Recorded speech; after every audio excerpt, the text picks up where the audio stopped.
Hello and welcome to the Dissect and Connect podcast. I'm your host, Mike Wade. This is the podcast where we explore population health issues impacting your community. Dissect and Connect is a service of New River Valley Community Services and the Montgomery County Prevention Partners.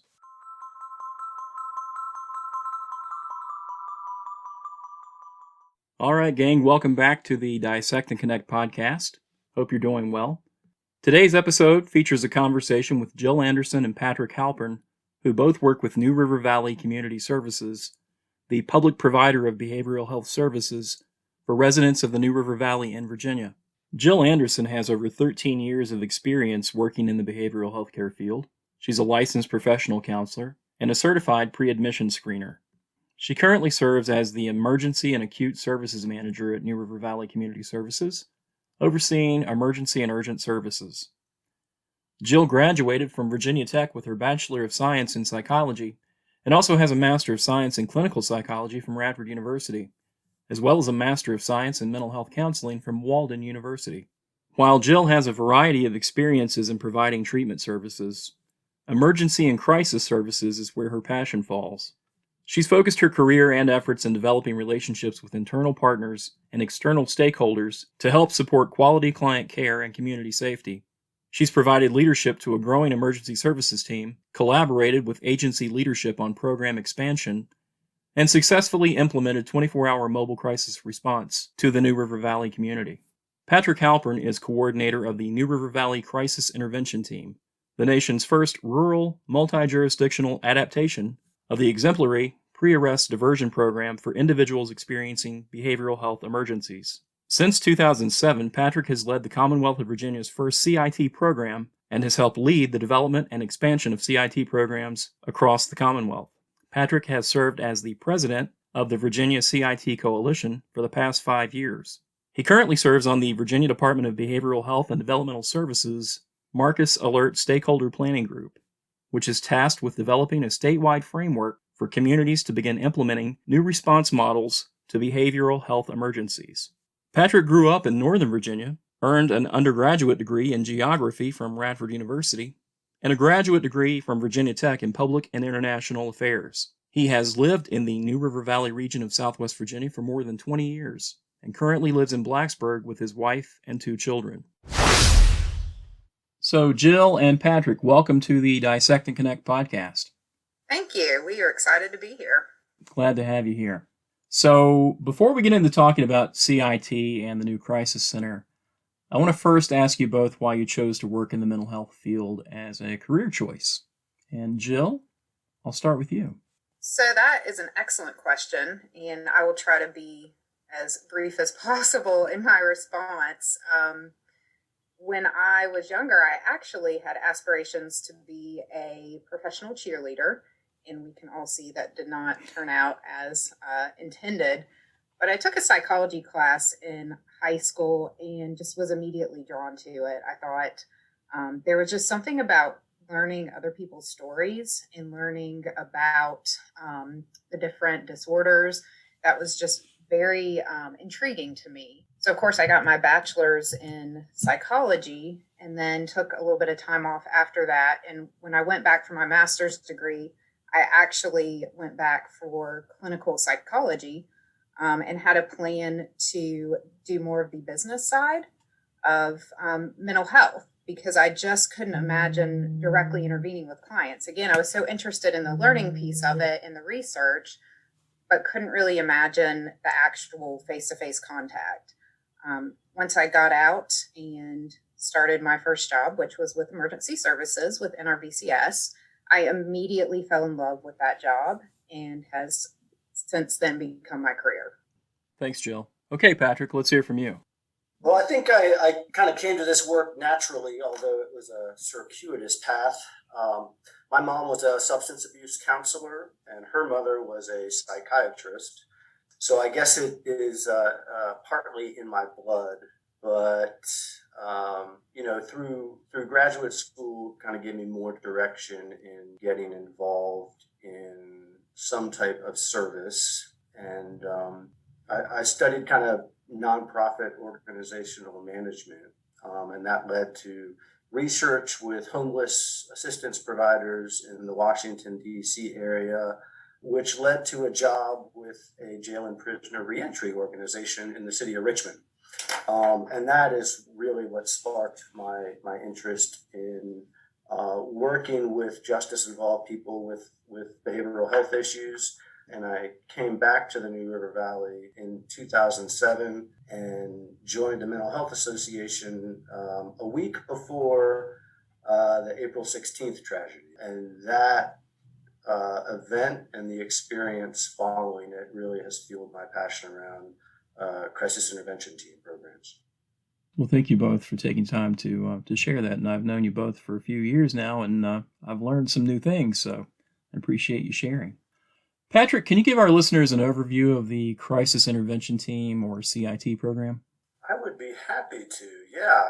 So the Crisis Intervention Team program is more than training, I will say that. You know, people perceive the CIT program to merely be about training law enforcement so they can have good encounters with individuals in the community that may be in crisis. So while that is a big part of it, it really is a program, and it begins with community partnership. So we, at New River Valley Community Services, we partner with 16 of our local law enforcement agencies throughout the New River Valley. We partner with our hospital systems and their emergency departments, and with other providers in the community to really improve law enforcement response to individuals in crisis.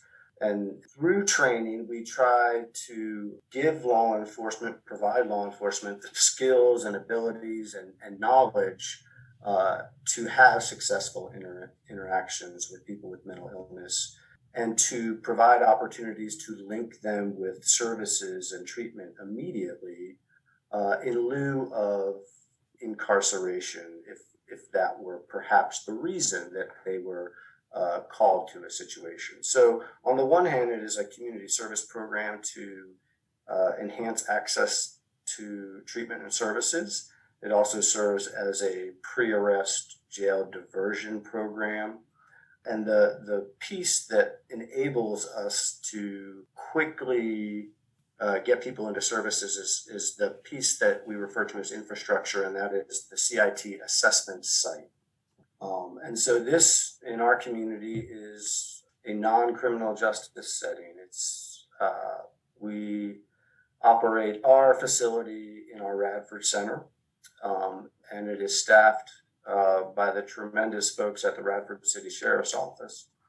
And so what we are able to do is provide immediate services to folks in crisis, disengage local law enforcement from the process, and keep people out of an emergency department.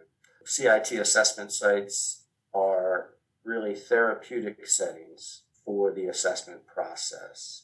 Historically, in our community, that process oftentimes has taken place inside an emergency department, and we all know that those can be very chaotic environments for someone who is in crisis. And so what we are able to do is provide a more therapeutic setting to promote individuals' crisis stabilization and recovery, while also getting law enforcement back to their community policing. That's it in a nutshell. Okay, thank you. And the CIT program, although it was founded in another area of the country, the program in the New River Valley really took the CIT concept years ago and ran with it, right? Yeah, that's absolutely right. CIT as a model program was developed in Memphis, Tennessee, in the late 1980s. And the New River Valley had learned about this program in the early 2000s, about 2001, and we came together as a community and studied this and realized that it was a critical program to enhance services and expand our crisis continuum in the New River Valley. While we were not the first community in the Commonwealth to do CIT training, we were the first community to develop a CIT program. Again, making sure we had those partnerships in place We had the training program in place, and then we developed the infrastructure through our CIT assessment center. And those components are what make up a program. And so in 2004, we did become the first CIT program in the Commonwealth. And since that time, we have provided significant leadership around the state for the expansion of CIT. And now we are one of the leaders in the nation in terms of a statewide CIT initiative with all localities across the Commonwealth engaged in CIT and having the necessary infrastructure to provide robust crisis services. Can you talk about the just the sheer volume of officers from other parts of the state that have been trained through the New River Valley program over the years?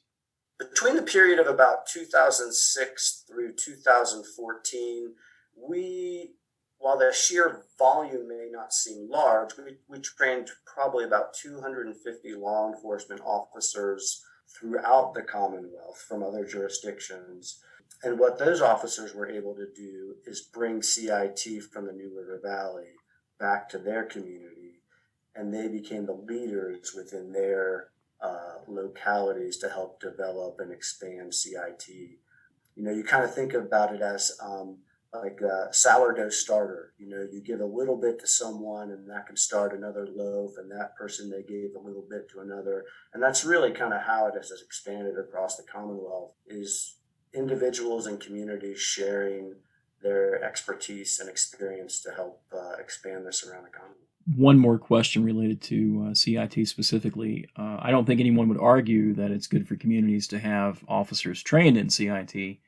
But what have you found that law enforcement personnel themselves get out of this training beyond the obvious expansion of their skill sets and being able to better respond to those situations? What do you think the officers themselves get from being involved in CIT? In my experience, law enforcement comes to our trainings eager to learn more. We suspect 25% of the calls law enforcement respond to involve some sort of behavioral health issue. And really in the academy, which is 20 weeks long, they might receive a day of training on mental health issues.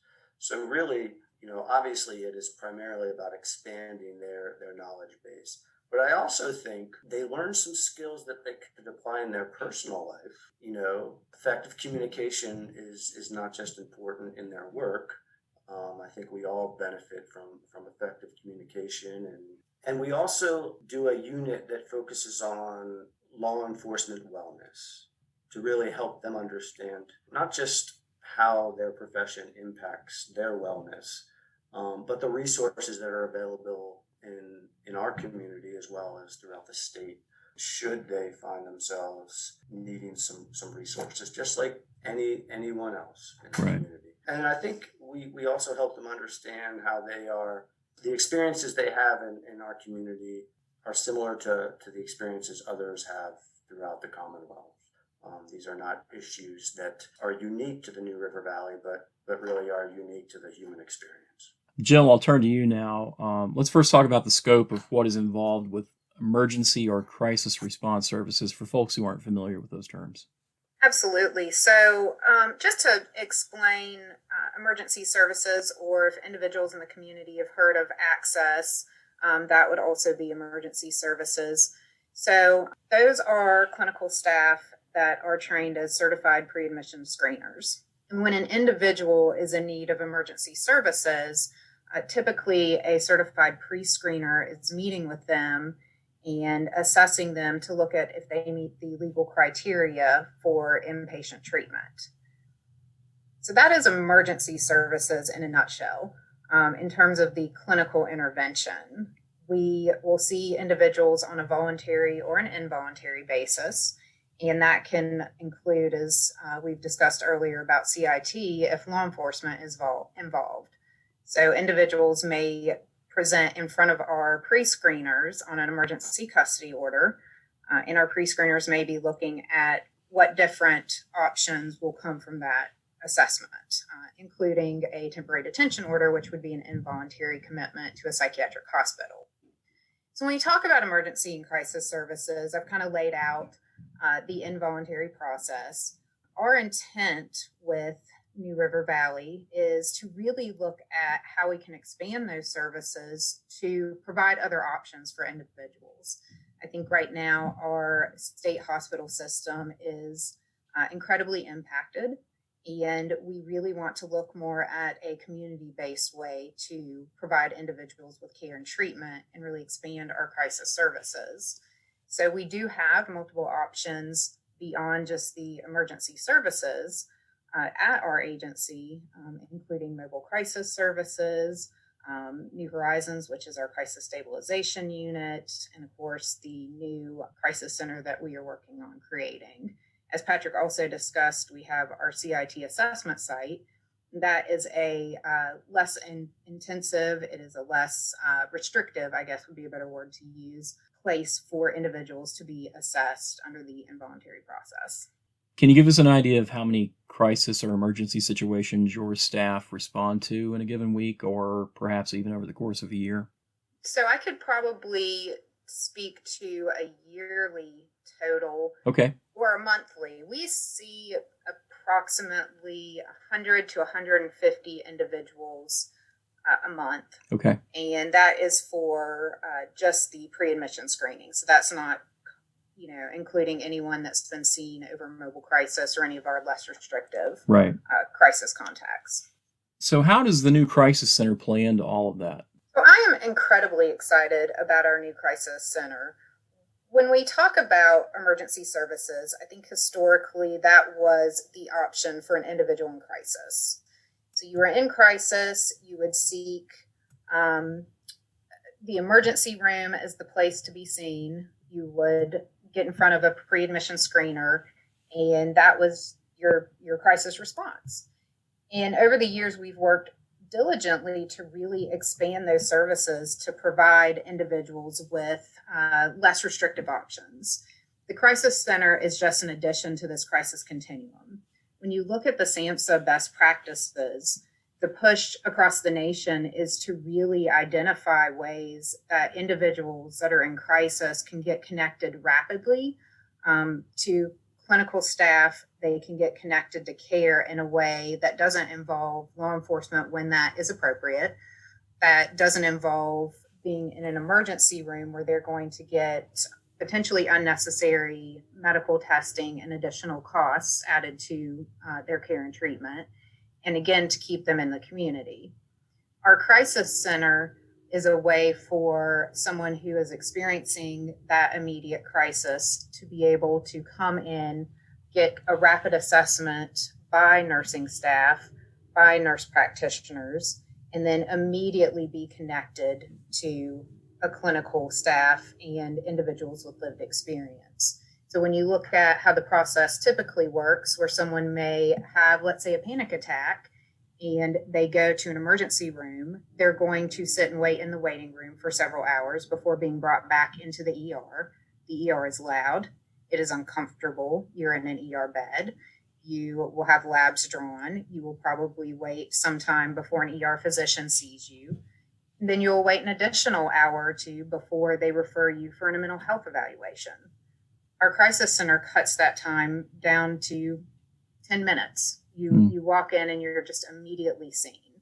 And that, I think, is the biggest impact that we can provide our community, is the reduction in the wait time and the reduction in the crisis. Because I can say for myself, the longer I sit in an ER waiting, even for a medical issue, the more I feel I am in crisis. So I think it will help quickly de-escalate individuals. Yeah, I think a lot of us can relate to those ER waits.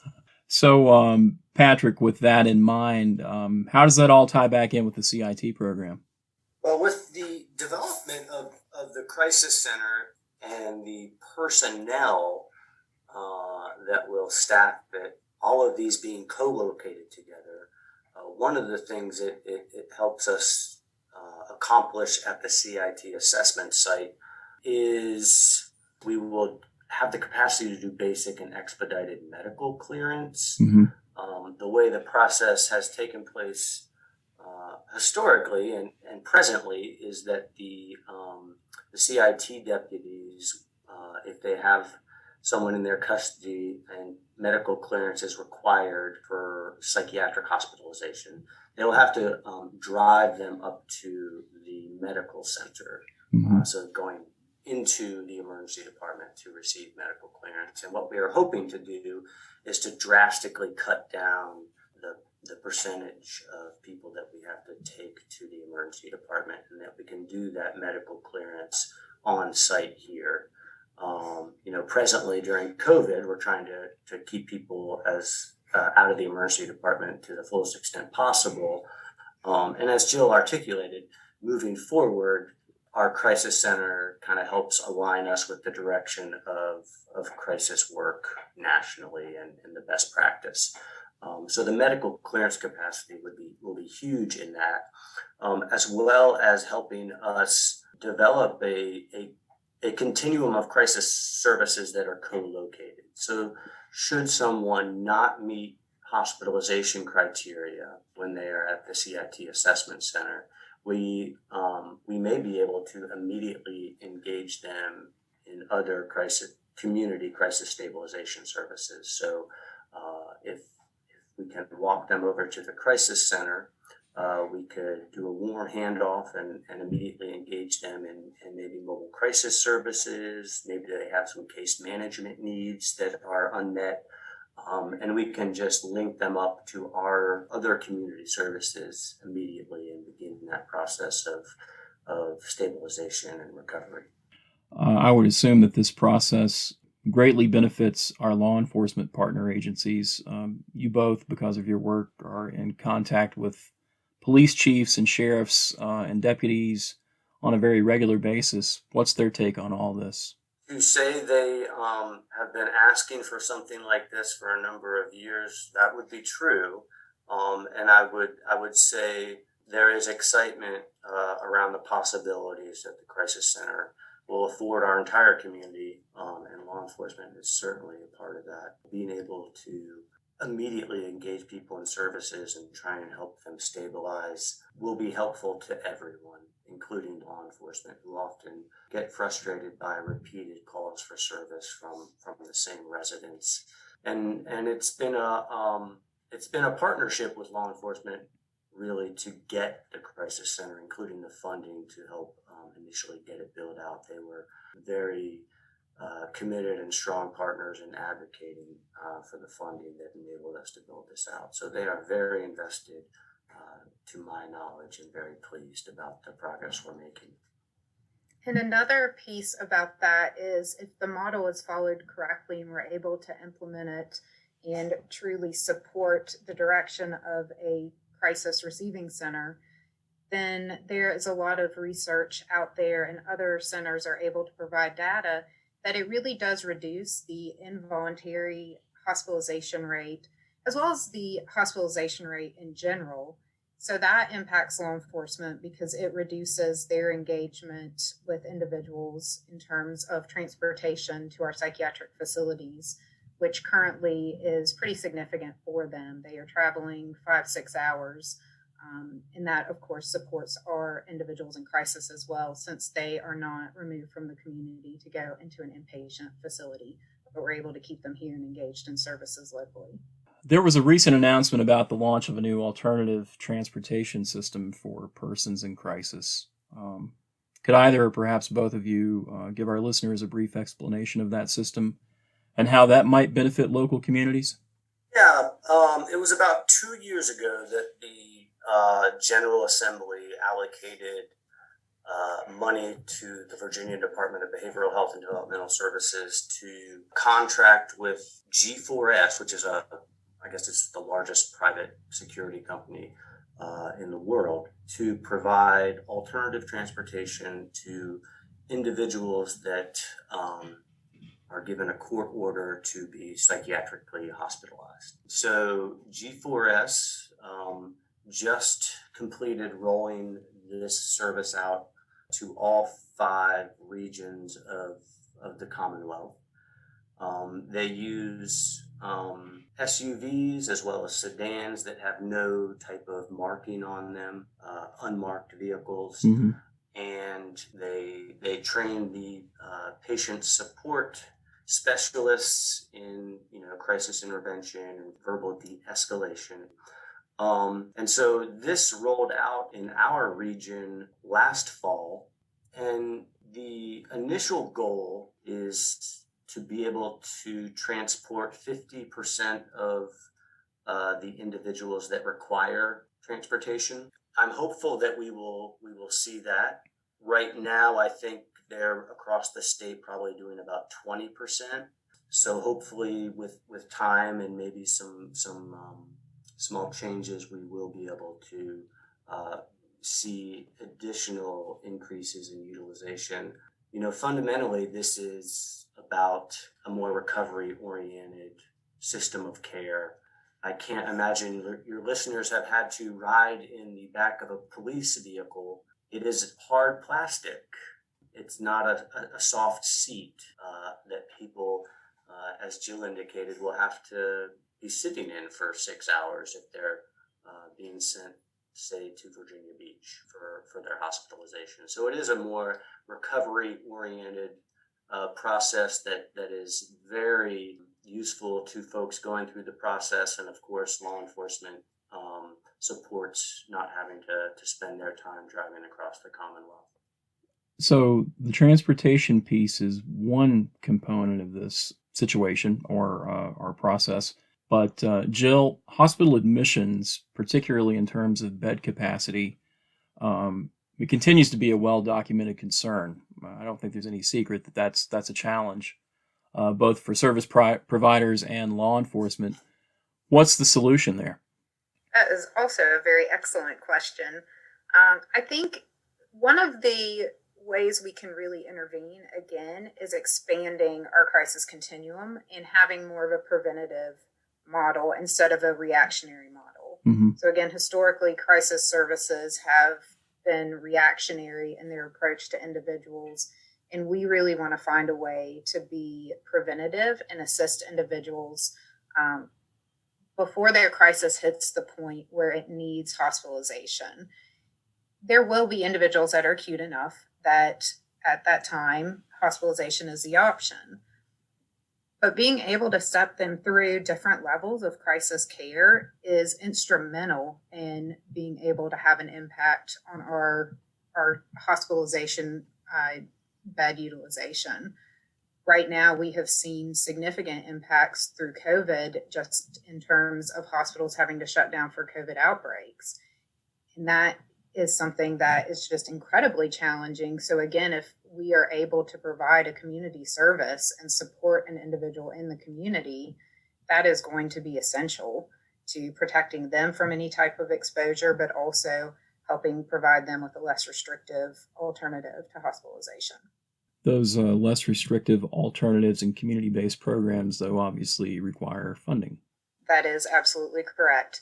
We have been very lucky to receive several different funding sources. CCBHC was instrumental in assisting us in getting our 24-hour mobile crisis services up and running.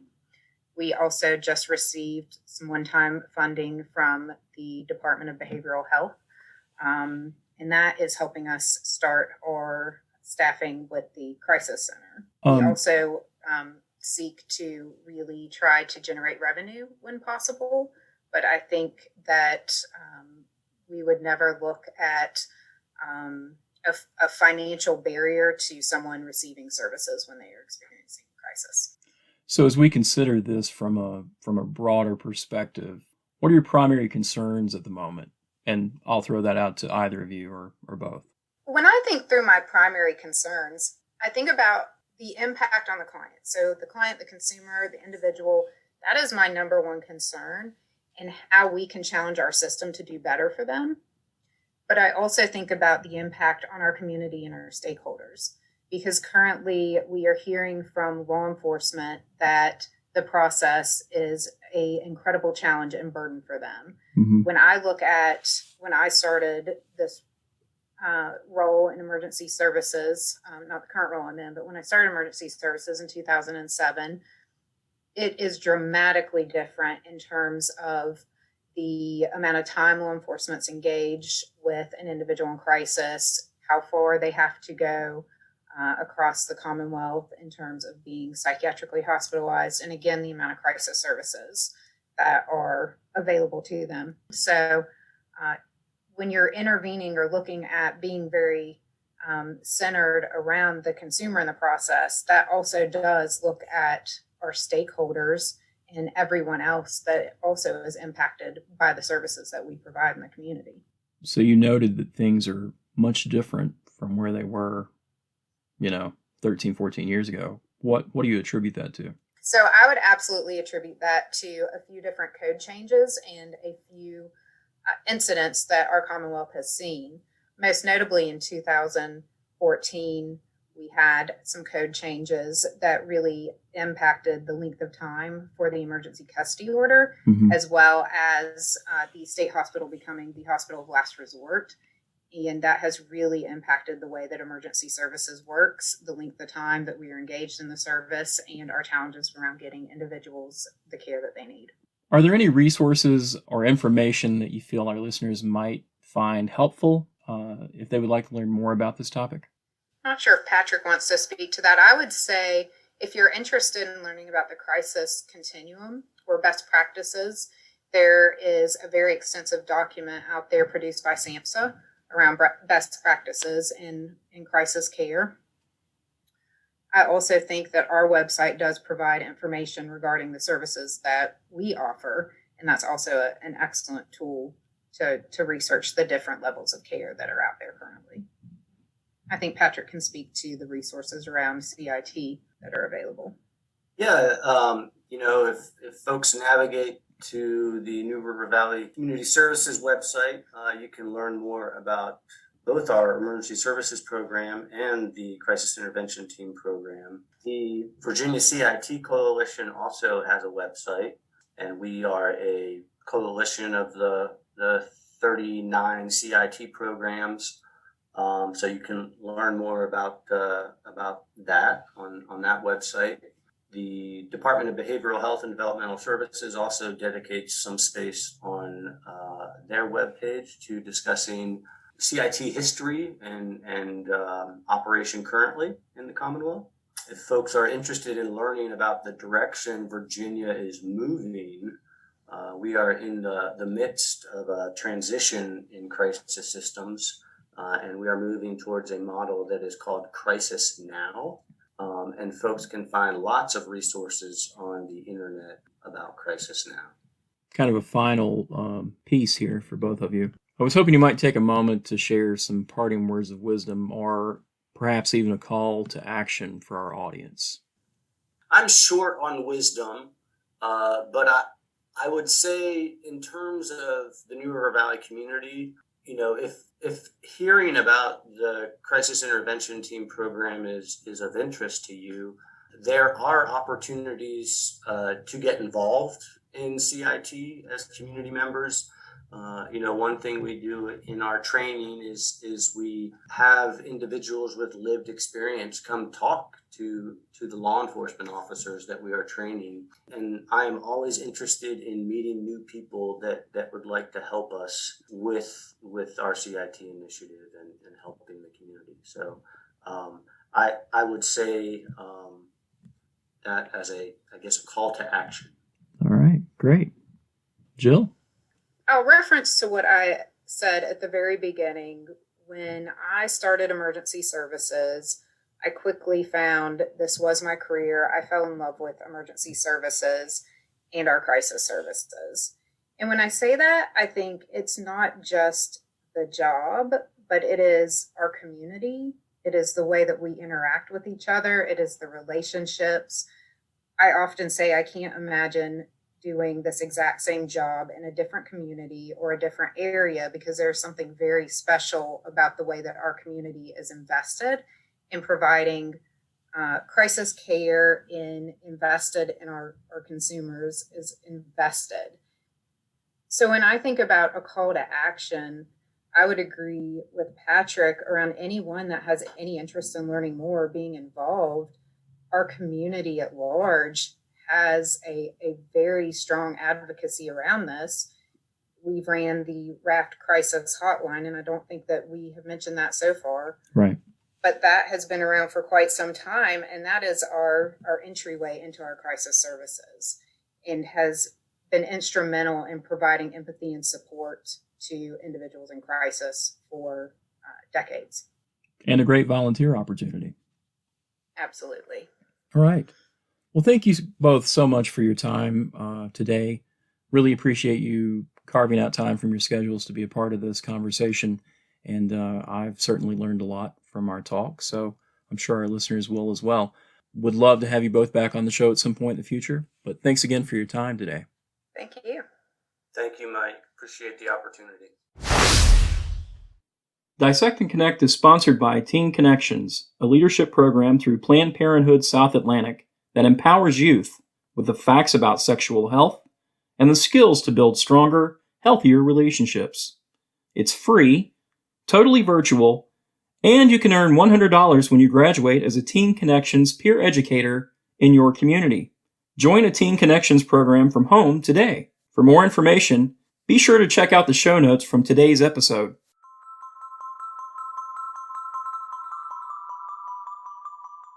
We hope you've enjoyed this episode of the Dissect and Connect podcast. To learn more about Montgomery County Prevention Partners or New River Valley Community Services, be sure to check us out on Facebook or visit nrvcs.org/podcast.